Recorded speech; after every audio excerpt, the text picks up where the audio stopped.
Thought that we would probably lose. I thought we would probably lose badly. I didn't anticipate that it would be quite as bad as it was. In my own constituency, I thought that it would be a close fought battle between the Conservatives and the Lib Dems. In the end, the Lib Dems won by 5,500 in my seat, which is significantly more than I'd anticipated. Do you think if you'd have stood, you would have been able to hold on to that? I don't think so. Profile and incumbency? I don't think so.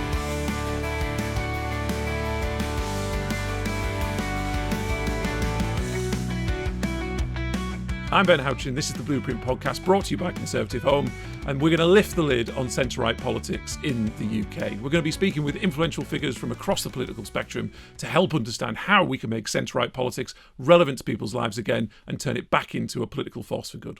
Hi everyone, welcome to another episode of the Blueprint Podcast. Today I have a very special guest. We have Michael Gove, now former MP, now editor of The Spectator, joining me.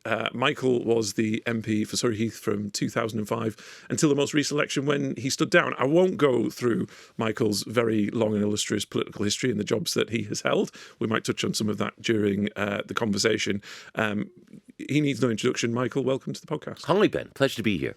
Well, thanks for joining us. I suppose before we get into some of the more kind of interesting detail around policy, leadership, budget, etc., how's life been since you stood down as an MP? I mean, you were selected, I think, you won the seat in 2005, so you've been in politics, in effect, elected official politics for basically 25 years. Yeah. 20 years, sorry.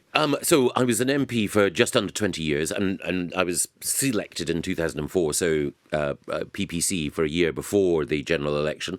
And then in the 14 years of Conservative or Conservative-led government, I was in the Cabinet for 13 of those 14 years. So in a sense, while the election was painful to watch and to experience, personally, it was something of a relief when I made the decision to stand down, because I think that you have a shelf life in politics. There are some people, the Ken Clarks of this world, the Michael Heseltines, who can go on and on. But I think, particularly if you've been a minister, there comes a point where you're like a mobile phone whose battery is running down, and we basically need to have a reboot. And I think, funnily enough, this leadership election has actually seen a broader changing of the guard as well. Why do you not consider yourself to be a Heseltine or a Ken Clark? I mean, they were both ministers as well. I mean, it felt to me like you could have gone on and on and on and on. I think, again, two things. Both of them are exceptional figures, but I felt that I was coming to a point where, in all of the different jobs that I'd done, I had, I think, with the exception of the Ministry of Justice, I think in each one of them, I was at the stage where I'd managed to do as much as probably could be done by any individual in that role. And I think overall as well, that there's a sense that any Conservative party, any political party needs to refresh itself.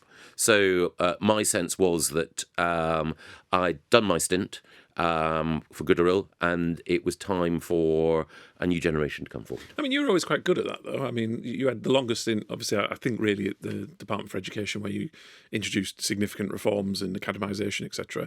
It also felt, I mean, even most recently, where I suppose got to know you best through the Department of Local Government, or what we call the Levelling Up Department, it didn't feel to me like you had a huge amount of time. You had some time, but it wasn't the same amount of time where you could have that kind of real policy development and that transformational change within a department that you could have done in local government levelling up, particularly with devolution. Yes, I think you're certainly right that the time in education, those 4 years, we were able to make some pretty significant changes. And during the time that I spent at the local government levelling up department, it was, of course, punctuated by when Liz was Prime Minister and I wasn't in government. And you also had the pandemic and the fallout of Brexit, all of those things that the system were dealing with. Oh, quite. I think that, well, we may go on to talk about this. I think that within the Conservative Party, the commitment to levelling up and to devolution had become embedded by the time that I was in my second period in that role, in a way that it hadn't quite beforehand. So what you want to do in office is to make sure that you're both responsible for change during your time, but you're also responsible for resetting the compass. And I think in education, in DEFRA, and latterly in Levelling Up, I was part of governments that reset the compass. So on education, we managed to improve state education. At DEFRA, we managed to completely change our approach towards the environment and support for farmers. And at the Levelling Up department, we moved from a Conservative Party that was ambivalent, actually, about devolution, the one where we were all in, and a Conservative Party that also recognised the vital importance of redressing, geographical economic inequality. Well, let's talk about that a bit more. I mean, I've been relatively public about this. I don't think it's a particular criticism per se, but I think obviously I look back and kind of think the biggest jump we actually had in devolution was the first one under George Osborne. Yes. The actual Northern Powerhouse, the delivering of the mayors, that first round of the devolution deal seemed to be the most significant step. I suppose the first step is always the most significant step. And then I think it's probably fair to say under Theresa May and even Philip Hammond in the Treasury at the time, it definitely went off the boil quite significantly. And then obviously it came back in the levelling up way under Boris, which is kind of a renewal of devolution because it was in the first phase kind of very much focused around the north of England, which we saw. But then under Rishi, obviously I know Rishi extremely well and get on really well with him. And we delivered a lot, interestingly, across Teesside specifically. But I don't know that he bought into devolution in the same way, for example, that Boris or George did. And I appreciate their visions were slightly different as well. So how did you find, you can agree or disagree with me, Michael, but how did you find that being in that department, trying, because I know you're a huge believer in devolution, trying to set that agenda when the centre, both Number 10 and Treasury, might not necessarily have been bought into it in the same way? I think you're absolutely spot on. So I think when George was both in opposition and in his first couple of years as Chancellor, he was a bit wary about devolution. Was he? Then so it was never something that he started out with from the beginning? And then became a very strong convert. Okay. Was there a reason for that? I think one of I think there were two things. One, he was always very conscious of the fact that at the time that he was elected in 2001, he was one of a handful of Conservative MPs representing constituencies north of the Wash. And he was always conscious that the Conservative Party could and should do better in the north of England, and that one of the reasons holding the Conservative Party back was the idea that it regarded the economic powerhouse of this country as being the city of London, not the north. Yep. And over time in office, he became more and more convinced of the importance of manufacturing, the importance of new industries and technology, and also he found a pragmatic relationship with Howard Weinstein and Richard Leese in Manchester, who were a Labour leader and a council chief executive who were genuinely interested in economic growth, genuinely interested in a partnership. And he also believed, as a keen student of American politics, that if you create roles which have real power at a local level, similar though not identical to American governors, then you can have people who will be elected at a local level, not on the basis of what the national political currents are, but on their ability to deliver. And I think that he was vindicated in that political judgment by what happened with your election and with Andy Street's election and subsequent re-elections, though sadly Andy didn't make it this time earlier this year. I think you're also right that Theresa and Philip Hammond were less sold on the idea overall, more classically conservative, and Philip in particular was almost born to be a small C Conservative Chancellor of the Exchequer. His approach towards the Treasury was one of coming home. Their institutional scepticism towards anyone else exercising the levers of power other than them is his. I think you're also right that for Boris, both as a mayor and also because he saw that one of the fractures in the country that Brexit revealed was a fracture between the prosperous southeast and the rest of England. I think he was all in. With Rishi, you're right.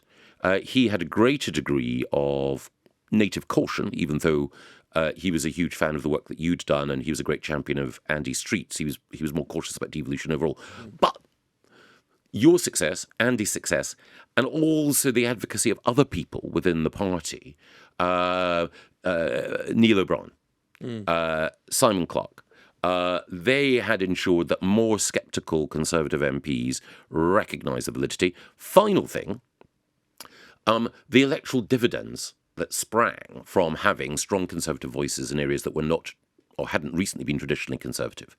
We can see both in the recent general election results, but also the general election results in the past, a halo effect around mayors.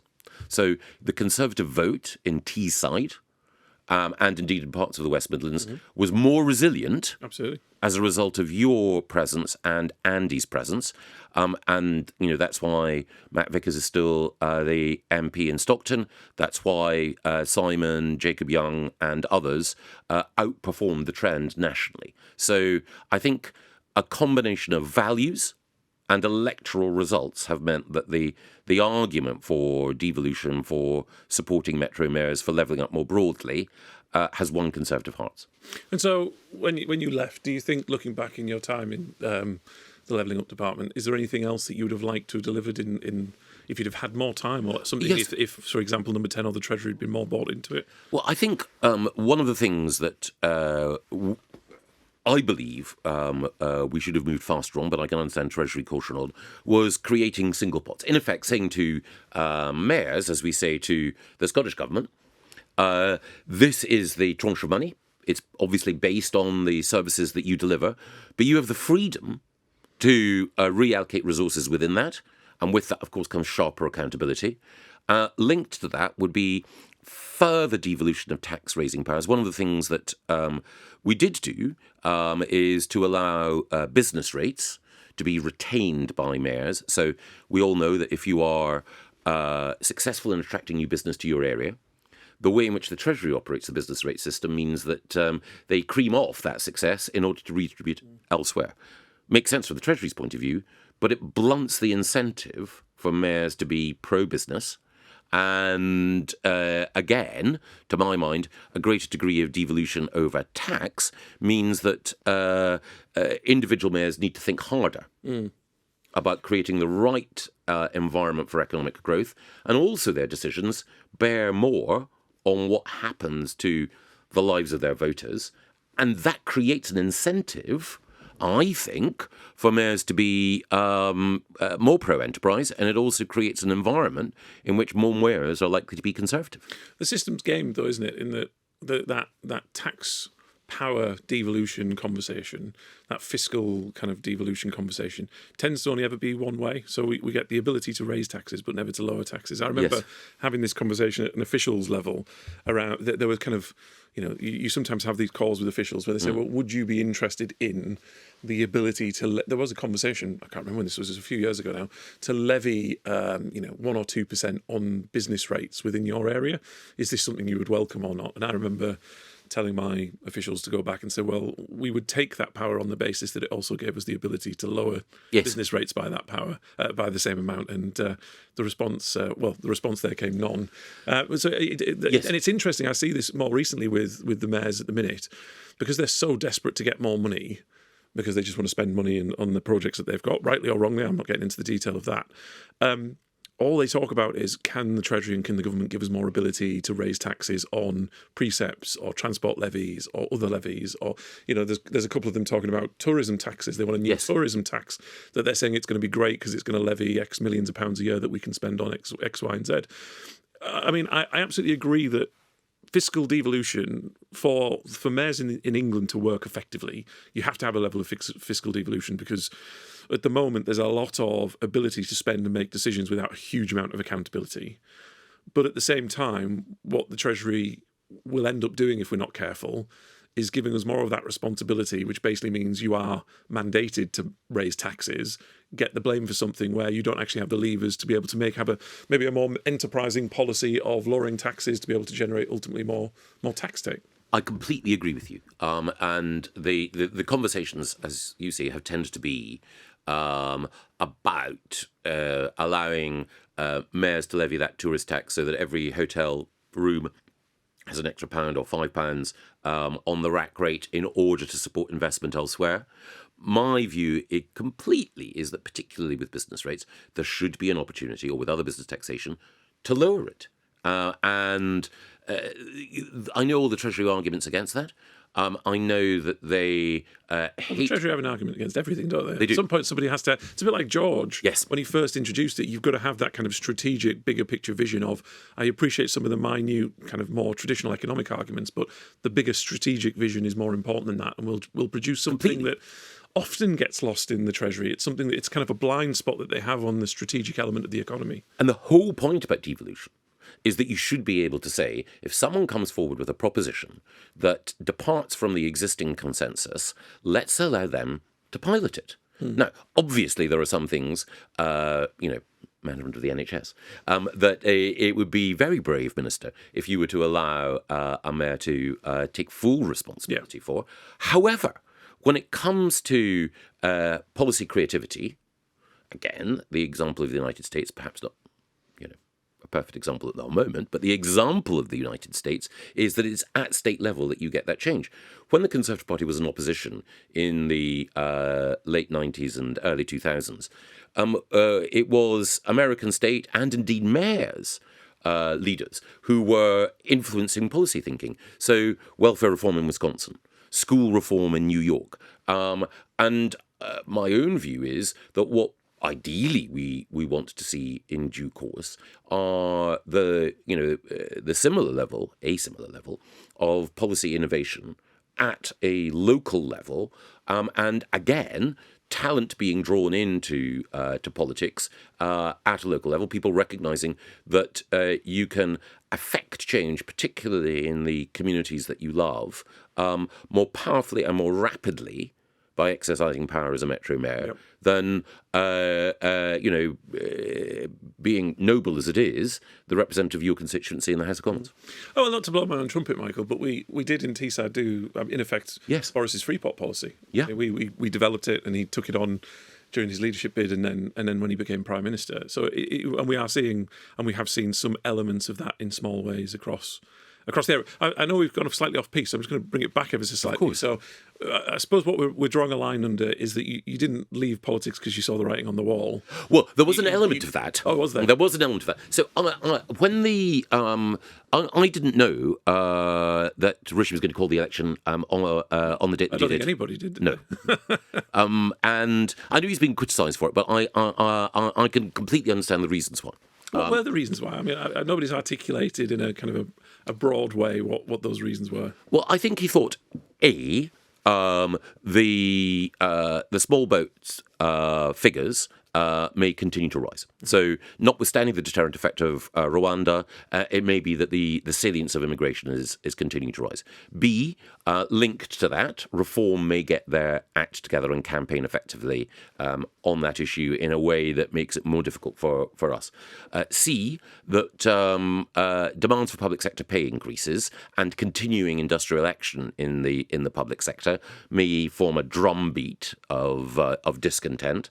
And then finally, even though, and he's been proven right on this, his approach towards the economy brought inflation down, there might be gremlins in the system, particularly around energy prices, that might mean that record would be blemished.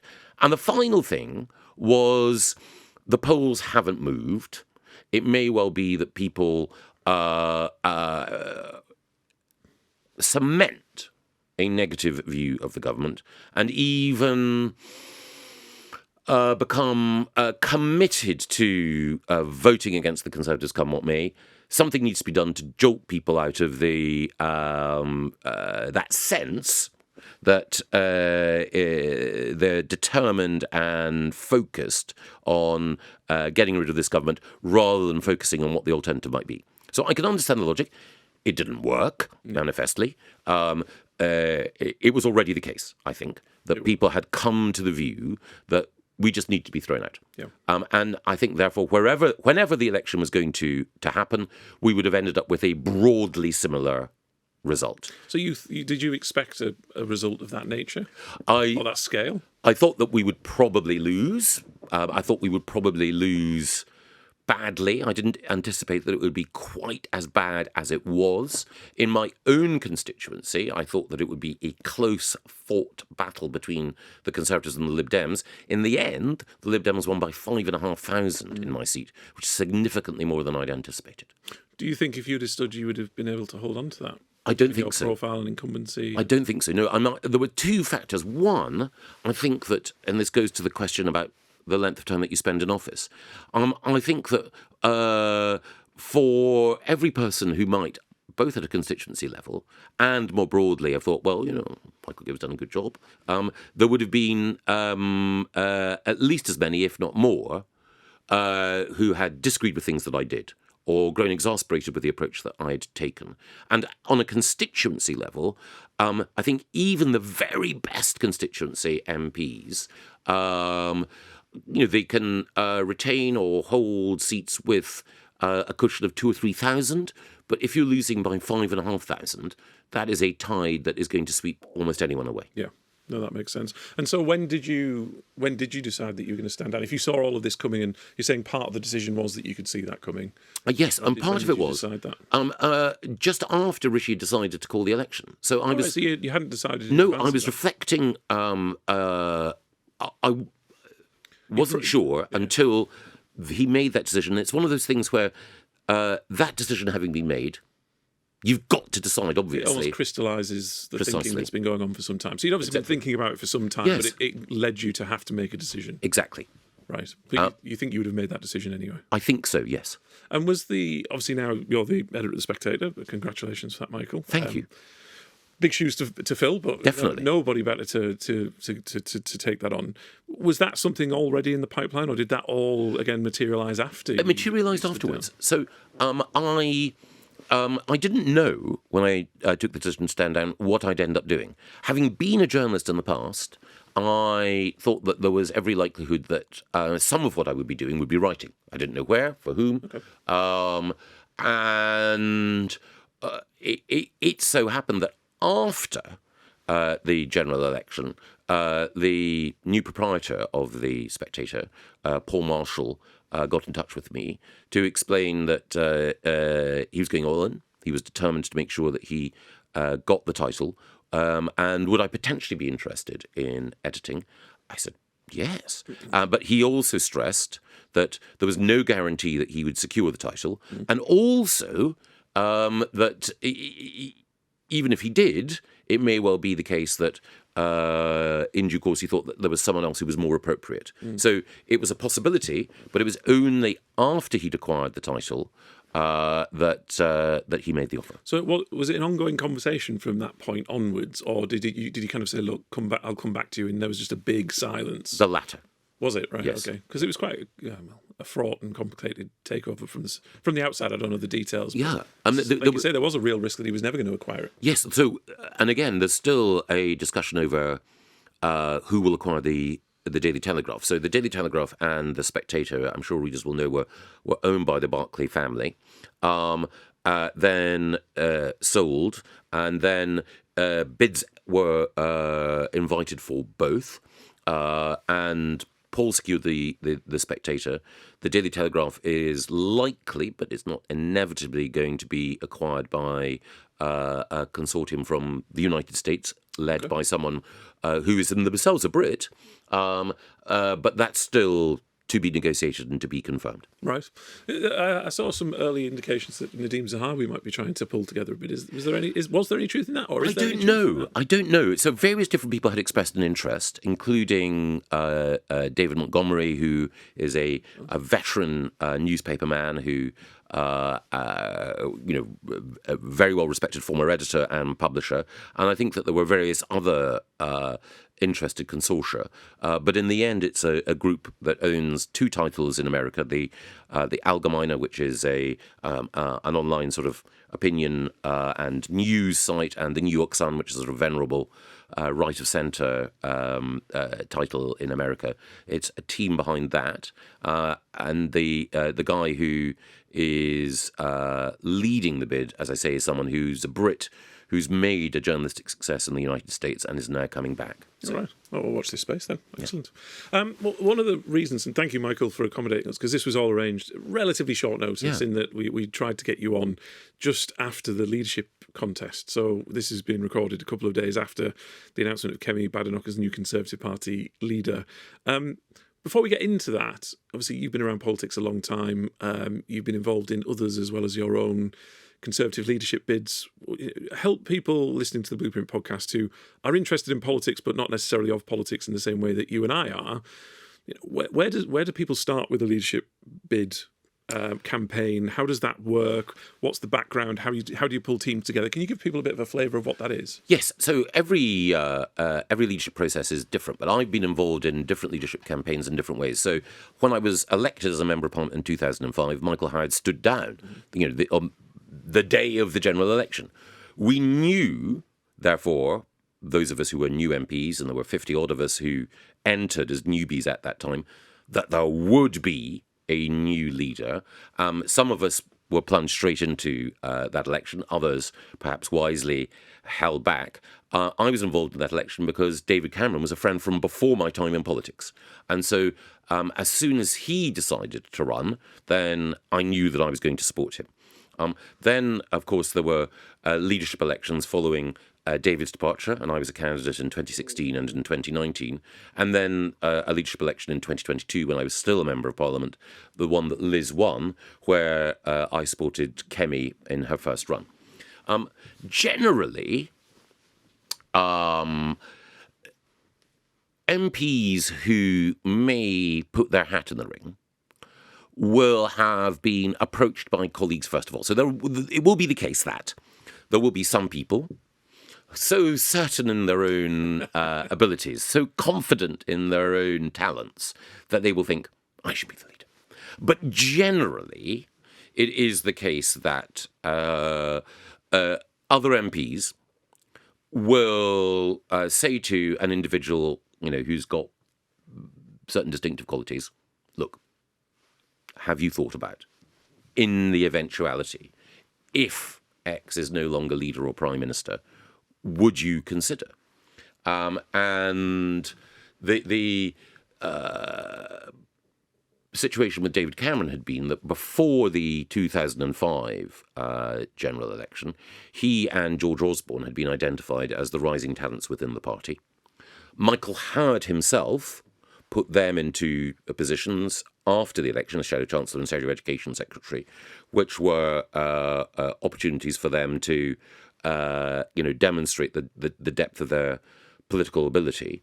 And Michael Howard also decided to let that leadership election, like this one, run long, so that David Cameron had a chance to prove himself. I think it was actually the case, though Michael Howard may well correct me, that he thought it should be either David or George, and his view was it was up to them to decide, which of them was going to be the Blair or Brown of the Conservative Party. During leadership elections, the first stage is that small group of people who are already committed to a particular candidate, and the candidate themselves seeking to persuade other MPs, because ultimately, as we know, you need to make it through to the final two before the broader electorate, the Conservative Party membership, choose. So stage one is seeking to convince a sufficient number of parliamentary colleagues without making commitments or doing things that impede your ability to win over the broader electorate. And sometimes there's a disjunction between the two. In the 2001 leadership election, I was a journalist, not a member of Parliament, Ken Clarke made it through to the final two against Ian Duncan Smith. He had a plurality of MPs supporting him, but he had already, and the same applied when he ran again in 2005, made a series of commitments that went down with the Parliamentary Conservative Party of that time, quite well, but which were going to run up against the determined Euroscepticism of Conservative Party members at that time. Do you think you see some parallels in that. I wouldn't say it's not advice, is it? But those reflections in how Kemi ran her leadership campaign, because she has been, and she would justify it, and she's explained herself on multiple occasions, including here just a few days ago on the Blueprint podcast, that she didn't want to get drawn on policy and detail and commitments. It was much more about back to principles, culture. Yes, I think that is right. And I think it is the basis on which David Cameron sought to, and indeed succeeded in winning, which is not to give too many hostages to fortune. So I think you don't want to be in a position where you've adopted specific policy commitments that either make party management more difficult, or that in 4 or 5 years' time, by the next general election, will be barriers in a changed political world to winning the support in the country that you need. Was that a mistake of Robert Jenrick's then? Because it was a really interesting final two in that Kemi went for the broad brush, reunite around a set of principles. We need to rebuild the Conservative Party, and Robert went the opposite, which was, here's a whole list of things that I stand for, and this is what I will do if I ever get the opportunity. Do you think that was? I mean, I appreciate they were trying to distinguish themselves from each other, and there's always some politics between the two to try and kind of put people into corners or catch people out in various traps, etc. But do you think that had a material impact on the outcome, or was the outcome always going to be what it was? I don't think the outcome was necessarily always going to be what it was. And I think in the end, Rob ran an effective campaign. So he was less well known than many of the other contenders, less well known than Kemi, than James Cleverly, and than Tom Tugendhat. He made a decision, shrewd in its own way, that he would define himself as the candidate with the greatest degree of policy precision, and also exhibiting to an extent the greatest degree of hunger. I think it was generally accepted that in the early stages of the campaign, in terms of number of constituencies visited, social media output, that the Jenrick campaign was busier than any of the others. And so he earned his place in the final two. And then I think, in that choice, I think the party was right on the whole to say, well, Rob, you've impressed, but we think that it's Kemi that's got both the X factor and also has been more strategic and judicious in not making these commitments. But it was certainly the case that Rob, by making those commitments, A, secured definition, and B, was able, in his media appearances, to answer robustly almost any challenge. And one might disagree with some of the positions that he put forward, but I don't think it was the case that there was a major gaffe or faltering on his part. No, it was more that I don't necessarily think members. It's this whole thing about backing yourself into a corner that might cause you a problem further down the electoral cycle, or even within the campaign itself to become leader. The members that I spoke to, they don't think about that in that level of detail. I know we do in the way that campaigns are built, etc. But it didn't strike me that necessarily put him at a disadvantage in the election outcome. It kind of felt like, having seen the result, that I think lots of people would now in hindsight say it was always likely to be the result that happened. I think so, yes. And I think that again. What do you think that means for the Conservative Party? As Kemi Badenoch as leader of the Conservative Party, what do you think that says about the Conservative Party and the future of the party? Well, as Kemi herself said earlier this week, the things that people instantly remark on, or have instantly remarked on, isn't it amazing that a Conservative Party that a couple of decades ago found it difficult to embrace Britain in all its diversity now has the first female black ethnic minority leader of any political party in. Do you think that's something we need to talk about? No. It's come up over the last few days. I know Kemi was asked about this, I think, the morning after by Laura Kuenssberg. I mean, she was asked directly and said specifically, we want to get to a place where skin colour is seen no differently to hair colour and eye colour. Precisely. But you, when I ask you that question about what does a Conservative Party under Kemi now look like, and what does it mean for the members to elect her and the future of the Conservative Party, why was it that your reaction was to go straight to that?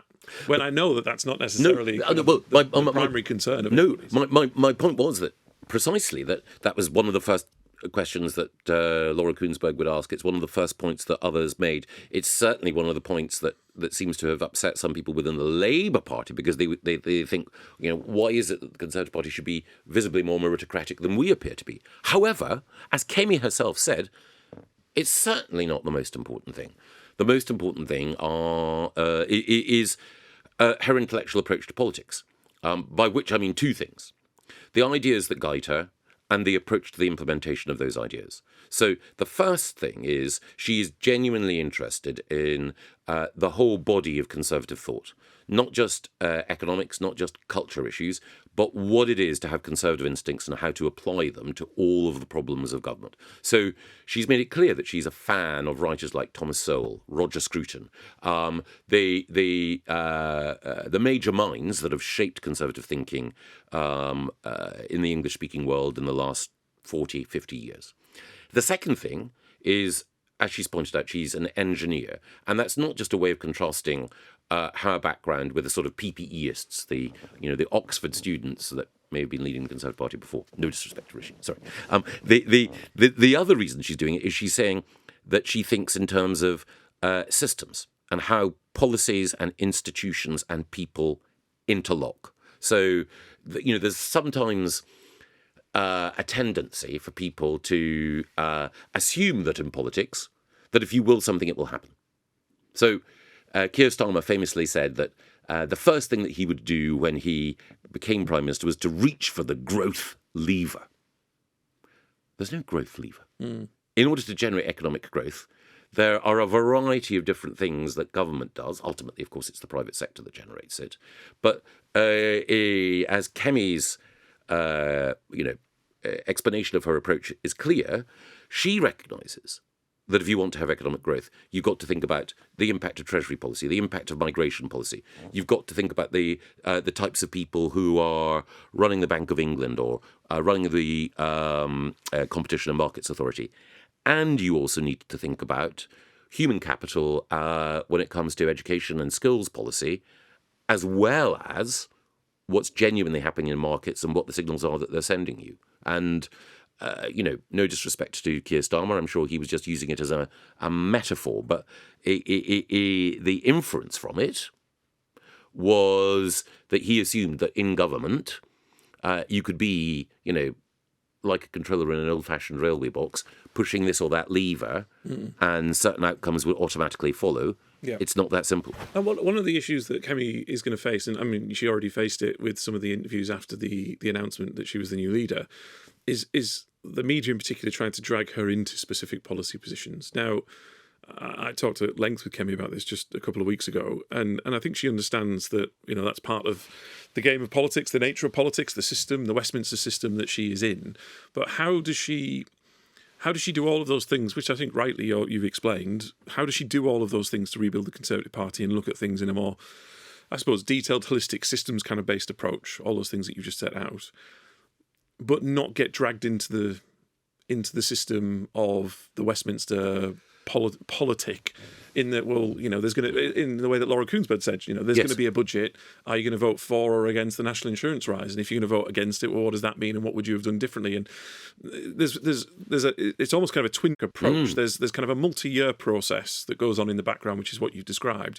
But what happens next for Kemi in the short-term politic of the next kind of few weeks and couple of months, particularly as we go into kind of budget, you're going into the spring with the spending review, and then obviously circumstances happen as well. How does she manage that?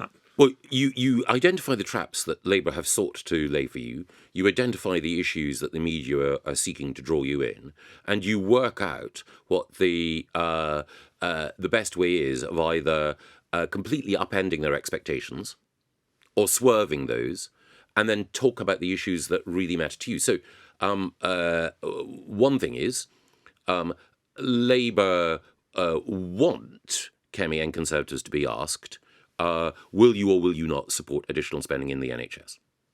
And you need to have a broader conversation about the NHS in which you acknowledge that additional investment is required, but you make the point that it won't bring the changes required unless you secure reform, and then talk about the reform you want. But you also seek to ensure that some of the issues where Labour have exposed vulnerabilities are highlighted. So the impact on family businesses, the impact on family farms, the impact on aspiration overall, the anemic growth picture. And if you're the leader of the opposition, you can fairly make the point that it's the government that are playing the cards. It's the government that have a responsibility to defend their position. And your first role is to provide the sharp critique that throws into relief the consequences of their decisions. And then come the election, of course, you will be required to have answers and a fully worked out policy programme. But at the moment, there is still time to develop that. And as Kemi has quite rightly pointed out, the positions that are taken have to spring from a set of principles, and those principles need to be enunciated clearly. But you don't need to take a precise position on what the overall tax approach should be in 4 or 5 years' time, because circumstances will inevitably change. But there is also a meeting of those two things being kind of strategic, principles-based, and very kind of short-term policy-based. And I think we're going to see this in... You can arguably say you can see it in some of the economic conversations that are going to happen. You can certainly see it in kind of the cultural, kind of woke conversation that is emerging, which Kemi has her views on. But by having views on those that are relatively specific, it helps communicate to the public who aren't in tune necessarily with the broader conversation about principles, what your principles are. So those two do marry. And I think that was one of the reasons Robert went down the track that because he kind of felt the specific policy positions almost helped people quickly digest kind of his principle platform that he came from. And so you've got that, but you've also then got the immigration stuff as well. Yes. And I think one of the things, people have talked about it over the election. I think the election immigration, if you talk, for example, when Rishi called it because of small boats, etc., I think it was a symptom of a larger problem with government that people honed in on. Yes, it's a serious issue, but our elections decided on immigration per se. I think it always comes back to the economy, and you can argue to some extent about public services because of the strength or weakness of the economy, about public spending, etc. But these are things that she's going to have to take positions on. Yes. Relatively quickly. Otherwise, by not taking a position, she's not being able to demonstrate to the public a set of principles that they can identify with her. Her kind of flip-flopping or being quite vague and kind of saying, we're holding the government to account. I hear it all the time, at the other end of the TV, people saying, well, I don't care what they're doing. Yeah, what would you do? What do you think? What do you think about it? And you get that from the public a lot. And there's a large-scale disaffection at the minute, and I think we saw that with the election result. It's not necessarily a massive vote. Well, it wasn't a vote for Labour, really. It was a vote against the Conservative Party. And so I think that we are going into a phase of politics in Britain which is just more cynical than ever, quite anti-politics in general.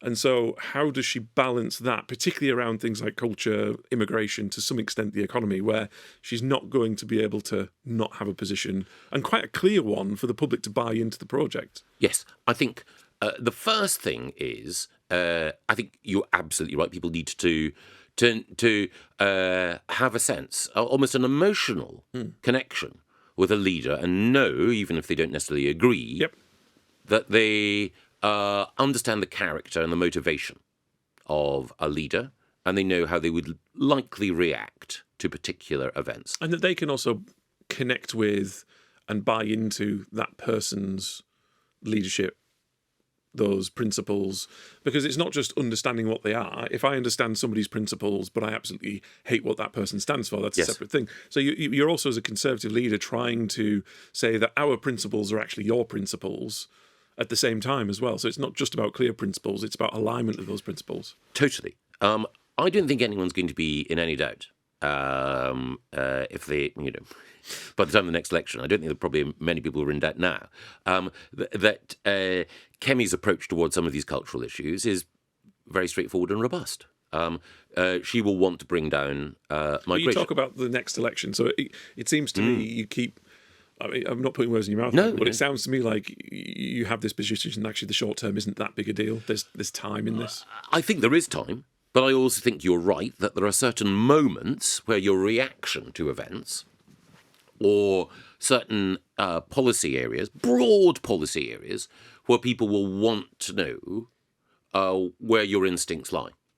So, to take a case in point, one thing that Kemi has said is that she opposes the imposition of VAT on private education. And she's said so because she believes in aspiration. And she believes that spending money, if you have a spare pound, on your own children is one of the most admirable things that anyone can do. Now, there'll be some people who will say, well, that's probably a commitment that she shouldn't have made at this point because this is money that's going into the state education system and so on. But it's a values judgment, and this issue allows her to illustrate or to demonstrate where her values lie. And I think that for a strong Conservative leader, that makes complete sense. But there'll be other issues like the overall interstices of tax and spend, where there will be changes. And I remember when David Cameron and George Osborne won the leadership election early on in his time as Shadow Chancellor, George was looking at everything from flat taxes to the approach that the Baltic states were taking and so on. Then, of course, we had in 2008 the financial crash that completely upended many of the assumptions that people had about the economic state that we would be in. So there will be some issues, and it's a matter of political judgment, which reveal where your values are. And then there are other issues which are more technical, where you don't want to find yourself getting bogged down or ensnared in positions that subsequent events may mean are difficult to get out of. If someone is listening to this and doesn't know Kemi at all, or has kind of heard the name because obviously she's now the new Conservative leader, how would you sum up Kemi as a leader? What is Kemi as a leader? Straight, punchy, direct Conservative. And she... there are some leaders who manoeuvre, split the difference, wait to see which way the wind is blowing, and then tack towards it. There are others who are instinctive, who know their own mind on every issue. And Kemi is emphatically in the latter camp. And I think it's because the members knew that or intuited it, that they accepted that when she said, I'm just going to talk about principles and not be drawn into specific policy areas this time round, they felt that was authentic. So there would have been some politicians who, if they'd done that, people would have thought, well, he or she is by their very nature impossible to pin down. This is just further evidence of evasiveness on their part. With Kemi, because she's been so clear about where she stands on the issues that she has had to wrestle with as a minister, there's no sense amongst most party members or most people who know her that that she's a vanilla character. Yeah. Ronald Reagan, I think, made the point, I'm sure I'll remember or misremember the quote, that we'd had enough of politicians painted in pastel shades. We needed to have a politician painted in primary colours. Big, bold, clear. And Kemi is. I think there is a contrast in a way with Starmer, even though he's in government turning out to be significantly more left-wing than he sought to appear in opposition. Nevertheless, there's not the same degree of definition around him, I think. And it will be interesting to see that contrast. So what do you think is the biggest issue facing Kemi in the Conservative Party now?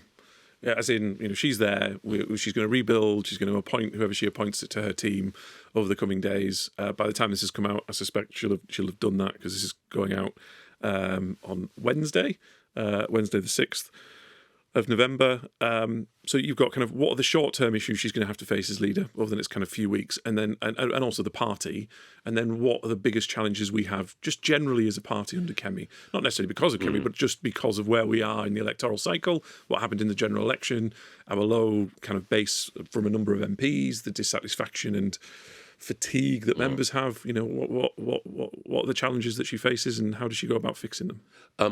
So in the short term, you've got to restore morale by landing some punches. So everyone who saw Rishi's swan song, his response to the budget last week, who was a natural Conservative, will have felt a quickening of pulse, because there he was, justifying the predictions that he'd made beforehand about what Labour would do, tearing Rachel Reeves to pieces. So one of the things is the restoration of morale, and it's a target-rich environment.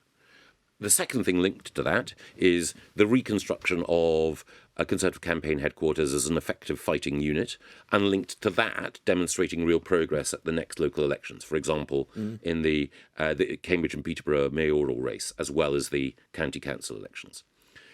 There are two other things, though, in the medium to longer term, which are linked.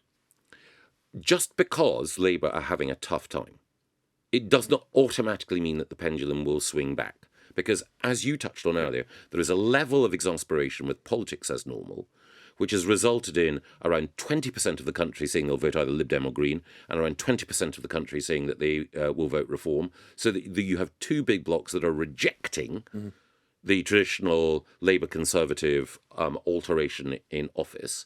And I think that it would be a huge mistake for Conservatives overall to think that Labour's malaise automatically means Conservative return.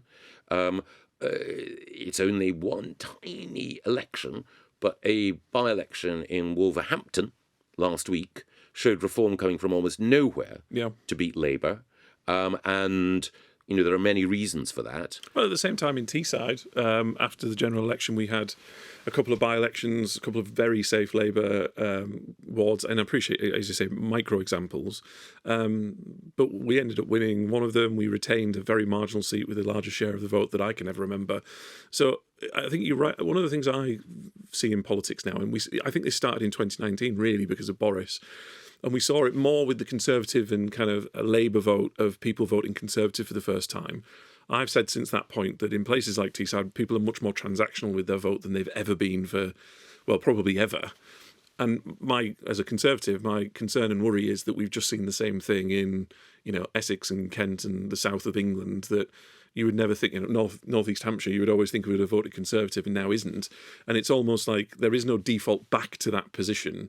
It feels like the whole of the political landscape is just much more competitive. Completely. And again, in my own former constituency, we were defending a council seat. It was a council seat that had only ever been Conservative or Labour. Obviously, a few months after the general election, which the Liberal Democrats took the parliamentary seat, they then took this council seat. So those of us who might have thought, well, anger with the government will mean that people will go back home. No, people were perfectly happy to continue voting as they had at the last general election for the Liberal Democrats for reasons that we need to analyse carefully. Because, again, the other thing is, in my own constituency, Luke Trill of More in Common, the campaigning group, has conducted focus groups, and the focus groups of Conservative to Lib Dem switchers didn't show that there'd been any change in their values. No. They were still small c Conservative, but they'd just grown exasperated with us in government for a host of reasons. Well, I spoke to a senior national journalist who said that they were kind of around the country during the election, and they bumped into a cohort of people across that period of time that were actually deciding whether they were going to vote Lib Dem or Reform. So this idea as well that it's just kind of Lib Dem, Labour, Tory, depending on where you are in the country, and then a block of Reform. Again, I think sometimes we get a little bit too transfixed into boxes. People don't move along that political spectrum in the way that we would expect them to. That is, I couldn't agree more. Not that necessarily that political spectrum is correct. No, and again, it's become a sort of dominant theme of the last few months that whoever's Conservative leader shouldn't tack one way or shouldn't tack another. Yeah. I think that is a misunderstanding. Are you going to save the leafy South and go after the Lib Dems, or are you going to try and fight Reform in the Red Wall? Yes. The premise of the question is just wrong. Completely.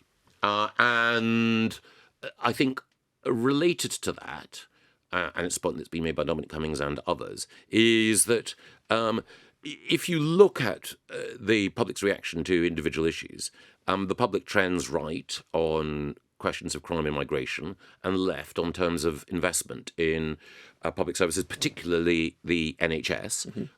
That doesn't mean that as a coherent government, that you mimic or seek to replicate all of those views in everything that you do. But what it does do is that it points out that the point of view that's often attributed to centrists is a point of view that is out of kilter. So, that if you were to appear on any podcast and you were to say, I believe in fundamental reform of the NHS and I'm pretty relaxed about our borders, people would think, oh, well, it's a liberal centrist view, Rory Stewart or whatever great man though he is. But in fact, that view would run counter to the broad intuitions of the majority in the country. So the difference between, and I know it's a cliche, the centre ground and the common ground, it can be a profound one. Yeah, it can. We haven't got long left, but so I just want to touch upon a couple of other things, Michael, just before we finish. Firstly, the budget has obviously just happened last week as well. What your interpretations of the budget? How do you think it went? What do you think of the big readouts from the budget that have either played out or something that maybe something hasn't played out so far? Well, I think it was a series of miscalculations by Labour. I think nobody believes that they've stuck to their manifesto promises. There are no identifiable winners. The NHS, yes, but there is no group within society that thinks, apart from those on the radical left who've got an ideological attachment to a bigger state. There's no one who thinks, hooray. And the people who've lost out, pensioners, as a result of decisions that were taken on the winter fuel payment that have not been addressed. Small businesses, making it more difficult for them to hire. And farmers, who feel, very profoundly let down. You have three significant constituencies that command public sympathy. So I think it's a very politically difficult hand that Labour have dealt themselves. Why do you think they did it then? It seems blindingly obvious to you and I, but what do you think, if you're trying to put yourself in their shoes, what was their thinking behind that? I think they have a lack of sympathy or empathy with some of these groups in a way that would never have occurred with Blair. So Blair, clearly a Labour leader who had Heineken appeal, but it was also the case that Blair, through the nature of the relationships he had, the fact that his dad had been a Tory, he knew how small business people felt. We can argue about whether or not his policies helped them. He knew something about how rural Britain felt. He subsequently said the biggest mistake he made was, expending so much energy on fox hunting.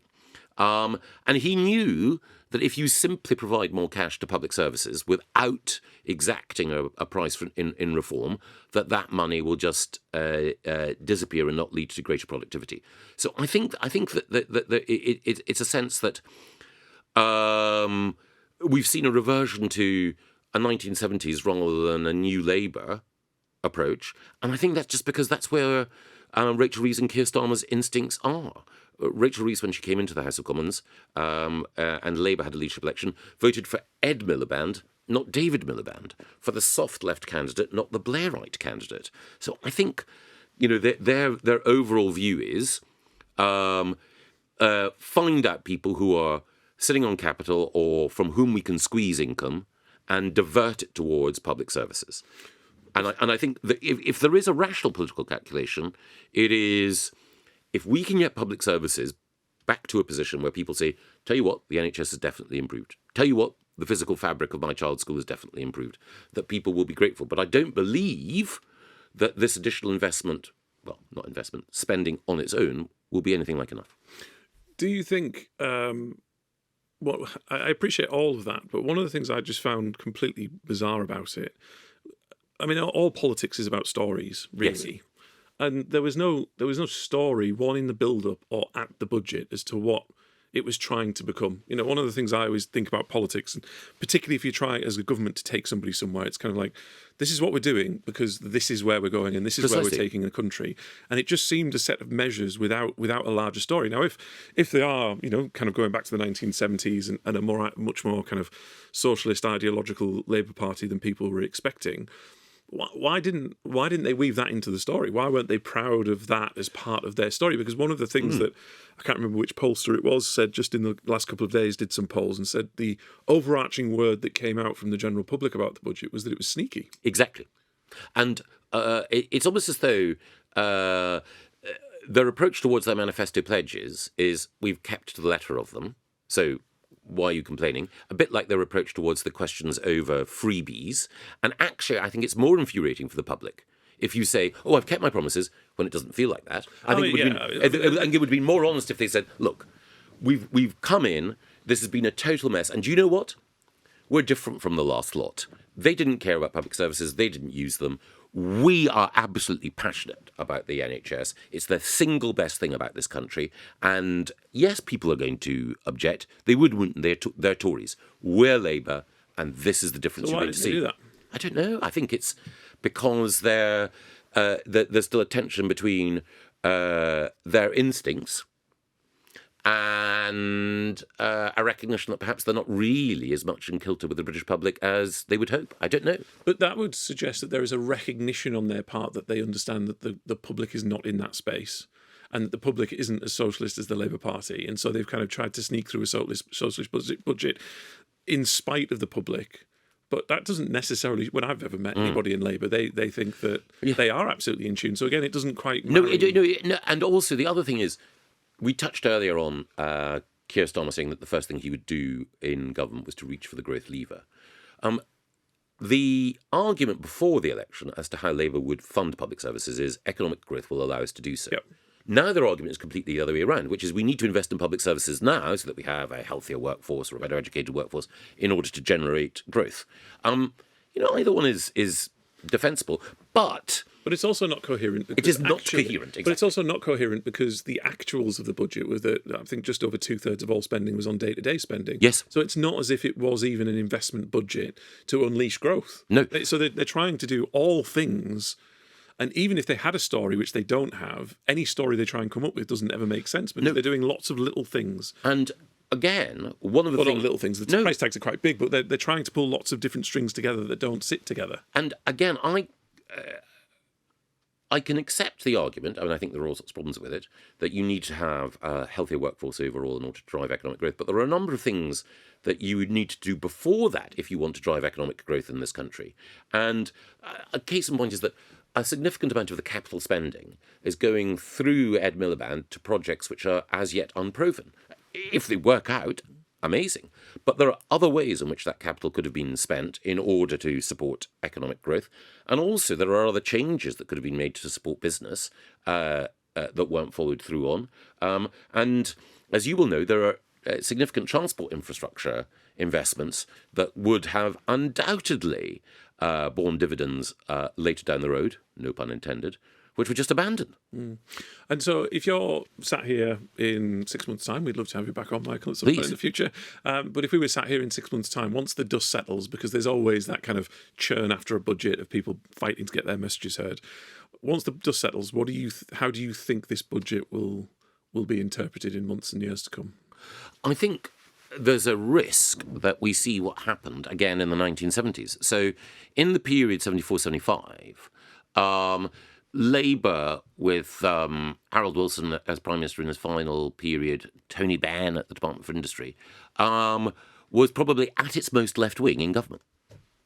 And then you had the economic trauma of the country not being able to pay its own bills. So Tony Crosland, the local government minister, had to say to councils, look, the party's over.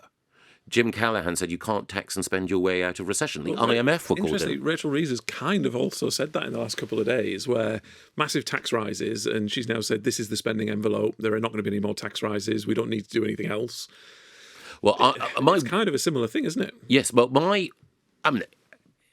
as a tax-paying citizen, as a patriot, I'd love it if I could be proven wrong. If Rachel Reeves has, as a result of this budget, set us on a path for sustained growth and prosperity, then I'd be more than happy to eat crow and acknowledge my analysis is wrong. I'm sure you don't want to settle for 1.4% no, growth precisely. in 50 years' time. I don't think it's nearly enough. And I think that the risk is already that the amount that we have to pay for this additional borrowing will mean that we won't be in a position to have some of the additional investment that we might require. It means that we may have to have or that, given her approach, that Rachel Reeves may have to further cut spending or further increase taxes. So my worry is that far from this having been a budget that, as Labour says, repaired the foundations, it turns out having been another bodged job by fiscal cowboys.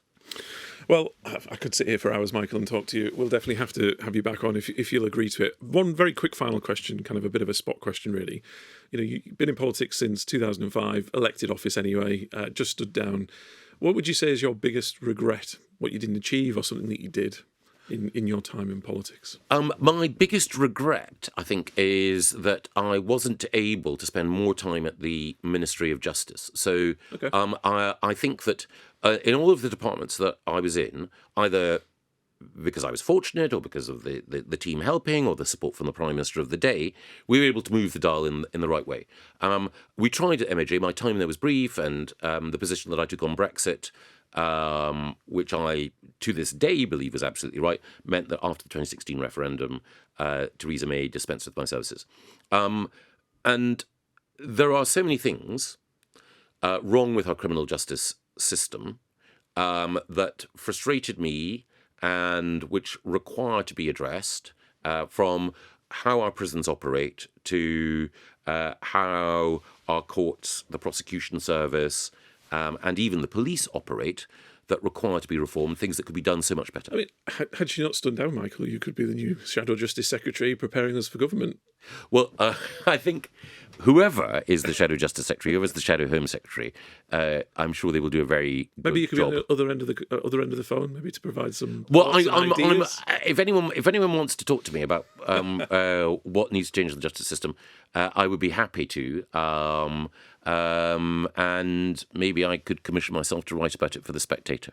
I was going to say, and very, very finally, what's next for you in The Spectator then? What's the exciting journey that you're going to be going on with The Spectator? Well, I think the key thing there is just making sure that more people have access to the great journalism in The Spectator. It is a young and very talented team. And increasingly, I think there is a demand for high-quality opinion and analysis, which this podcast and others provide. So it used to be the case that rolling news was where the journalistic action was. I now think that it's rolling opinion. It's getting the best and clearest voices that can explain, contextualise and argue for particular positions. And I believe that's what The Spectator provides. Brilliant. Well, absolutely agree with that. If anybody listening to this hasn't read The Spectator, I would encourage you to go and read it and probably subscribe. Thank you very much, Michael. It's been an absolute pleasure. And I really appreciate you coming on the Blueprint Podcast. Not at all, Ben. Thank you. Thank you. Thank you for listening to the Blueprint Podcast, brought to you by Conservative Home with me, Ben Houchin. Remember, you can like and subscribe on all of our social media channels, and you can catch a new episode every single Wednesday wherever you get your usual podcasts from.